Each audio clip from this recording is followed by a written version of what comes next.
Electronic media మరియు print media మిత్రులందరికీ నా నమస్కారాలు. ప్రస్తుతం బద్వేల్ నియోజకవర్గ కాంగ్రెస్ పార్టీ నందు జరుగుతున్న పరిణామాలను మీ ద్వారా అధిష్టానం దృష్టికి తీసుకుని వచ్చే ప్రయత్నమే చేస్తున్నాం. బద్వేల్ నియోజకవర్గ వైఎస్ఆర్ కాంగ్రెస్ పార్టీకి నాయకత్వం వహిస్తున్న ఎమ్మెల్సీ గోవింద్ రెడ్డి గారు మరియు వారి అనుచరులు వ్యవహరిస్తున్న తీరుకు నియోజకవర్గ నాయకులు కార్యకర్తలు విసిగి వేసారిపోయారు. పూర్తిగా ఒంటెద్దు పోకడలతో వ్యవహరిస్తూ ఉన్నప్పటికీ పార్టీ భవిష్యత్తును దృష్టిలో పెట్టుకుని మేమంతా ఓపిక పట్టాం. గత 14 సంవత్సరాల నుండి ఎమ్మెల్సీ గోవింద్ రెడ్డి గారి నిర్వాహకంతో మేము రాజకీయంగా, ఆర్థికంగా, సామాజికంగా చెప్పలేనంత ఇబ్బందులు పడ్డాం. ఇప్పటికి కూడా పడుతూనే ఉన్నాం. మరియు ముఖ్యంగా డాక్టర్ సుధా మేడం గారు ఎమ్మెల్యే అయిన తర్వాత మా కార్యకర్తలకు బాధలు మరింత పెరిగాయి. కారణం ఆమె ఎమ్మెల్సీ గారి మాటకే కట్టుబడుతూ మమ్మల్ని ఎంత మాత్రం పరిగణలోకి తీసుకోకపోవడం. 2024లో జరగబోయే ఎన్నికల్లో అయినా అందరికీ ఆమోదయోగ్యమైన ఎమ్మెల్యే టికెట్ ఇచ్చి కార్యకర్తలు, నాయకులకు న్యాయం చేస్తారని ఆశిస్తున్నాం. ఇప్పటికి కూడా ఈ నెల 2వ తేదీన కాశీనాయన మండలంలో జరిగిన లిఫ్ట్ ఇరిగేషన్ భూమి పూజ కార్యక్రమంలో భాగంగా మాకు ఎటువంటి సమాచారం లేకపోవడంతో మేము ఈ కార్యక్రమాలకు వెళ్ళనందుకు గౌరవనీయులైన కడప ఎంపీ గారు వైఎస్ అవినాష్ రెడ్డి గారు మా నివాసంలోకి రావడం జరిగింది. ఈ సందర్భంగా మన ఎంపీ గారు మాట్లాడుతూ భవిష్యత్తులో జరిగే కీలకమైన విషయాల యందు అనగా బద్వేల్ తాలూకా ఎమ్మెల్యే టికెట్ అభ్యర్థి విషయంలో సందర్భం నందు ఖచ్చితంగా మీ అభిప్రాయాలను పరిగణలోకి తీసుకుంటామని, మీ అందరి సమ్మతితో ముందుకు వెళ్తామని చెప్పడం కూడా జరిగింది.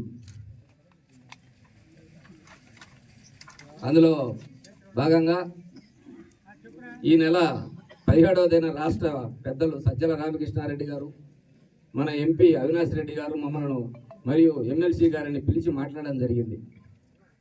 ఈ సందర్భంగా నియోజకవర్గంలో ప్రస్తుతం ఉన్నటువంటి వాస్తవ పరిస్థితులను కూలంకషంగా తెలియజేయడం జరిగింది.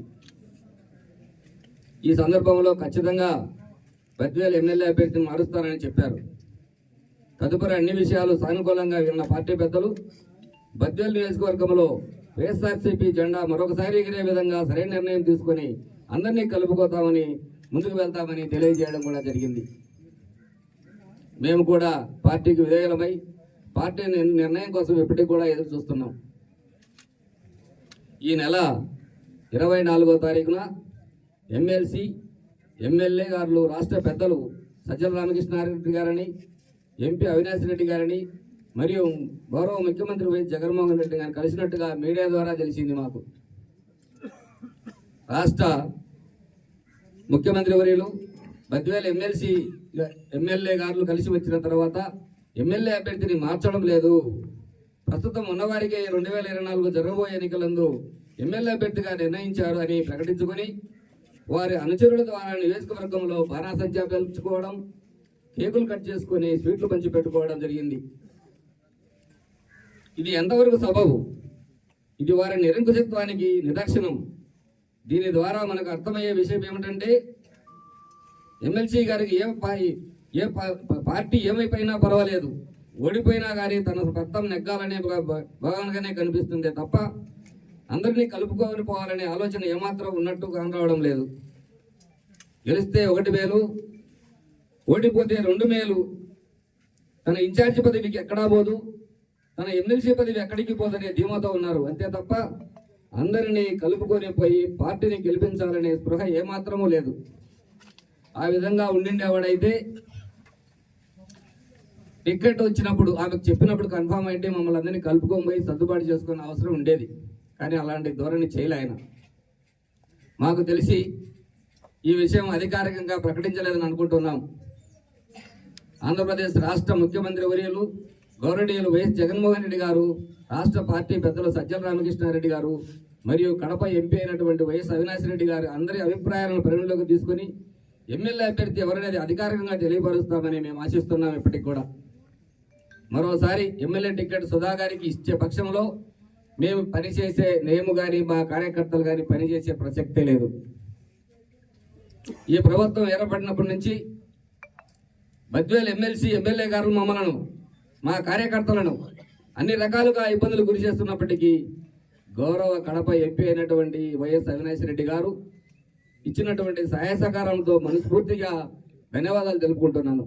ఆయన ఉండబట్టే కొద్దిగా గొప్ప ఇన్ని రోజులైనా కూడా మనం పార్టీలో జీవించగలుగుతున్నాం. మా పరిస్థితి కార్యకర్తలు కానీ మేము కానీ ఆ నమ్మకంతోనే బొద్దేలు నియోజకవర్గ ఎమ్మెల్యే అభ్యర్థిత్వం గురించి నిర్ణయం తీసుకునే ముందు మా విన్నపాలను మా అభ్యర్థులను పరిగణలోకి తీసుకొని అధికారికముగా అందరికీ ఆమోదయోగ్యమైనటువంటి నిర్ణయం తీసుకుంటామని మనసా వాచా కోరుకుంటున్నాను. ఈనాటి నటరాజు అది ఒకసారి బద్దూరు నియోజకవర్గంలోని మండలాధ్యక్షులు కాశీనాయన మండల ప్రెసిడెంట్ అయితేనేమి, అట్లూరు మండల ప్రెసిడెంట్ అయితేనేమి, దాదాపు 24 మంది సర్పంచులు ఇక్కడికి హాజరైనటువంటి వాళ్ళు ఉన్నారు. 20 మంది ఎంపీటీసీలు ఉన్నారు, మాజీ ఎంపీపీలు ఉన్నారు, మాజీ జెడ్పీటీసీలు ఉన్నారు. తర్వాత ఇక్కడికి వచ్చినట్టు వారి మాజీ సర్పంచులు, వైఎస్ఆర్ కాంగ్రెస్ పార్టీ బూత్ కన్వీనర్లు, దాదాపు ఇక్కడికి ఒక 400 మంది లీడర్లు రావడం జరిగింది. వాళ్ళందరికీ మేమందరము ఏకస్థులమై మా విన్నపాన్ని మీ ద్వారా పార్టీ పెద్దలకు సవినయంగా విన్నవించుకుంటున్నాం. ఇంతమంది అసమ్మతివాదులుగా ఆమె టికెట్ విషయంలో మేమంతా ఆమెకైతే బలపరచలేము. మాకు అభ్యర్థులను మార్చి మమ్మల్ని మన కార్యకర్తలను కాపాడాలని కోరుకునే సందర్భంలోనే ఈ ప్రెస్ మీడియా మీకు పెట్టడం జరిగింది, ఈ మీడియా సమావేశం. అట్లు జరగని ఎడల నాయకులు కార్యకర్తలు ఆలోచన